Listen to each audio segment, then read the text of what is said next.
নুন নবী হ ভাই।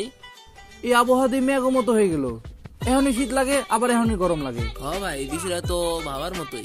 Hello guys, welcome to my YouTube channel. আমার চ্যানেলটা অনেক নতুন, সবাই বেশি বেশি করে সাপোর্ট করবেন এবং সাবস্ক্রাইব করবেন। দেখে ওই জায়গায় দুজন লোক দেখা যাচ্ছে, তাদের সাথে আসেন আমরা কিছু কথা বলি। গরম ইনি তো এই দুইজন ভাইয়ের কাছে আইতে চাইছিলাম, আপনাদেরকে বলছিলাম।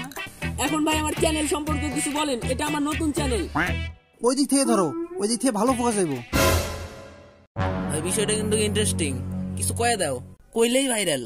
তাহলে কই দিয়ে আছে, কই ভাইরাল হয়ে যাবো। যেহেতু আমি একটা ছেলে, তো মেয়েদের বিষয়ে বলবো। ওহে সুন্দরী রমণী, তোমরা কি আমাকে চেনো না? না ভাই, ওরা তো তোমায় চেনে না। দেখছ না ক্যামেরা, ক্যামেরার সামনে এত সত্যি কথা বলতে নাই। চিনে না, এখন তো চিনবো। ওরা আমার চিনে না, তারপর আমার ভিডিও দেখে, তার মানে বুঝস ওরা আমার পছন্দ করে, সেই পছন্দ করে। দেখছ না আমি কত সুন্দর। বিষয়টা তো মিললো না। এই মিয়া কি কও এটি? আমার চ্যানেল তো ভাইরাল হওয়ার আগে তুমি উড়াই দিবা। সে বলে কি, আবে যা বিয়ে করে বউরে নিয়ে ভিডিও করগা। আরে ভাই কও কি, কাপল ব্লগ। দেশের জনগণ যে খাচ্চোর, ওর বউরে দেখেই বানাই দিব।